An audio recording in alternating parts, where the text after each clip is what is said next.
अब तक आपने दो पहलू तो अच्छे से राहुल गांधी से जुड़ा समझ लिया। पहला ये कि राहुल गांधी के साथ क्या हुआ, इसके राजनीतिक मायने क्या हैं, और राहुल गांधी ने अब तक एक बतौर सांसद अपनी जिम्मेदारी किस तरह निभाई।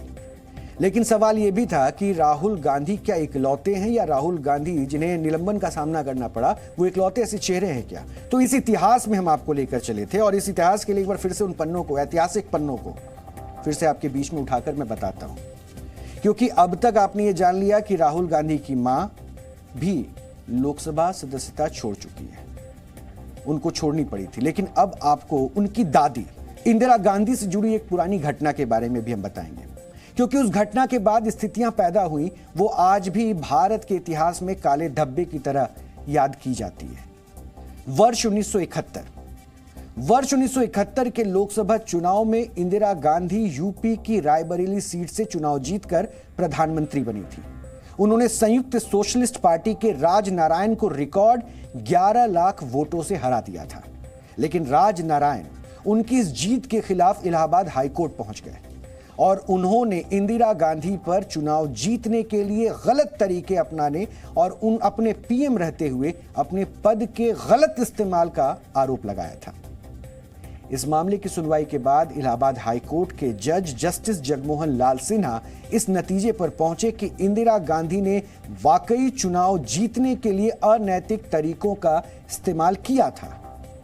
इसके बाद 12 जून 1975 को एक ऐतिहासिक फैसला सुनाते हुए उन्होंने इंदिरा गांधी का चुनाव रद्द कर दिया और अगले 6 वर्षों तक उनके चुनाव लड़ने पर भी रोक लगा दी।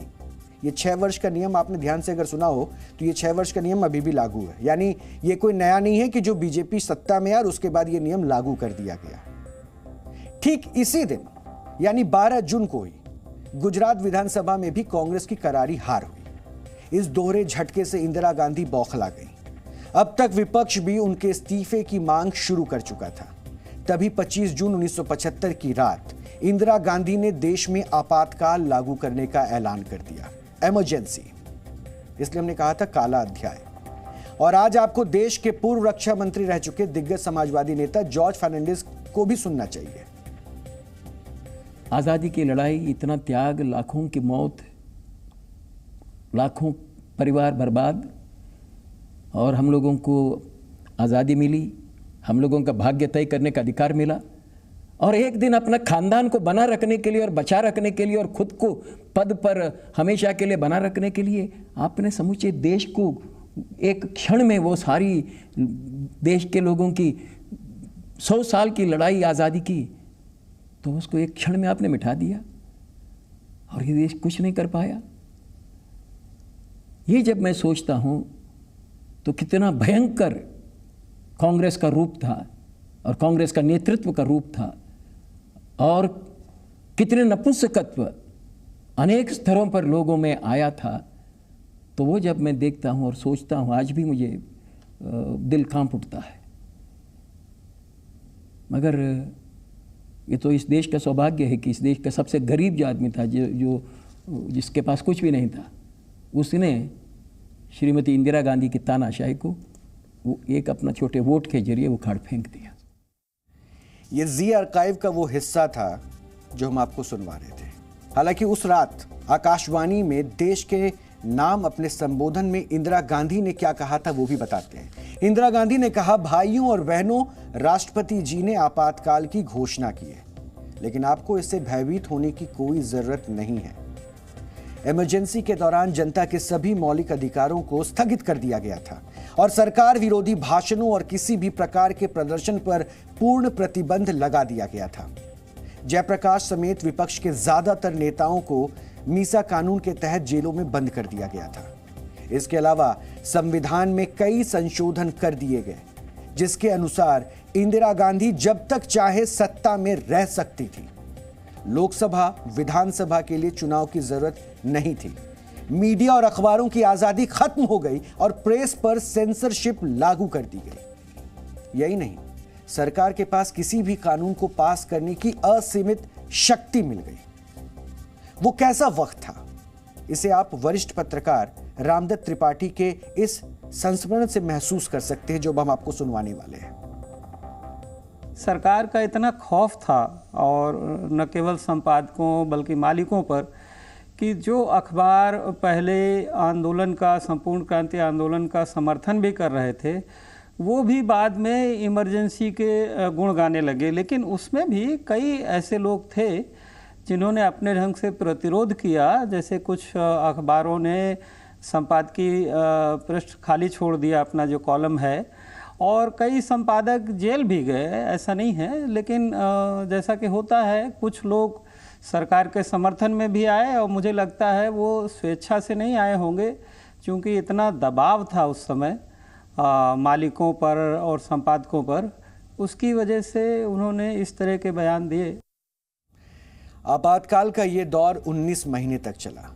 आखिरकार वर्ष 1977 में इंदिरा गांधी ने दोबारा लोकसभा चुनाव कराने का ऐलान किया, लेकिन इस चुनाव में कांग्रेस की जबरदस्त हार हुई और इंदिरा गांधी रायबरेली से, जबकि संजय गांधी अमेठी से अपना चुनाव भी हार गए थे, और मोरारजी देसाई की अगुवाई में जनता पार्टी के रूप में पहली बार गैर कांग्रेसी सरकार बनी।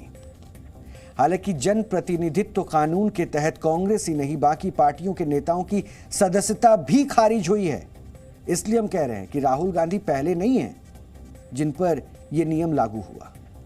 वर्ष 2013 में चारा घोटाले में दोषी साबित होने के बाद आरजेडी सुप्रीमो लालू यादव की संसद सदस्यता रद्द कर दी गई थी, और इसी मामले में जेडीयू के सांसद जगदीश शर्मा को भी दोषी ठहराया गया था, जिसके बाद उनकी संसद सदस्यता भी रद्द कर दी गई। इसी वर्ष एमबीबीएस सीट घोटाले में दोषी पाए जाने के बाद कांग्रेस के राज्यसभा सांसद राशिद मसूद की सदस्यता भी खारिज हो गई। नवंबर 2013 में मध्य प्रदेश के बिजावर से बीजेपी विधायक आशा रानी की विधानसभा सदस्यता रद्द कर दी गई। वो अपनी घरेलू सहायिका को आत्महत्या के लिए उकसाने की दोषी पाई गई थी। मार्च 2014 में महाराष्ट्र के देवलाली से शिवसेना विधायक बाबा नराव गोलब की सदस्यता रद्द हो गई। अप्रैल 2014 में डीएमके के टीएम सेल्वा गानापति को 2 वर्ष की सजा होने के बाद उनकी राज्यसभा सदस्यता खारिज कर दी गई थी। मई 2014 में महाराष्ट्र से बीजेपी विधायक सुरेश हलवानकर को 3 वर्ष की सजा के बाद अयोग्य घोषित कर दिया गया। इसी तरह नवंबर 2022 में हेट स्पीच के मामले में दोषी ठहराए जाने के बाद समाजवादी पार्टी के नेता आजम खां की विधानसभा सदस्यता रद्द कर दी गई। इसके बाद इसी वर्ष फरवरी में उनके बेटे अब्दुल्ला आजम की विधानसभा सदस्यता भी रद्द हो गई है। उन्हें सरकारी काम में बाधा पहुंचाने के पुराने मामले में 2 वर्ष की सजा सुनाई गई थी।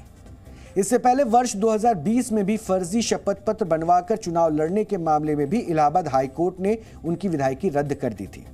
यानी जन प्रतिनिधित्व कानून के तहत वो 3 वर्ष के अंदर 2 बार विधायकी गवा चुके हैं, और ये कानून आज का नहीं है। ये राजनीति को अपराधीकरण से दूर रखने के लिए वर्ष 1951 में ही अस्तित्व में आ गया था, और आज इसी कानून के तहत ही राहुल गांधी की संसद सदस्यता रद्द हुई है। और इसलिए यह विश्लेषण आपके लिए जरूरी था। हालांकि इसके ऊपर अब राजनीतिक माहौल और बड़ा होगा, और उसके साथ हम जो जुड़े अपडेट है वो आप तक पहुंचाते भी रहेंगे। जी न्यूज़।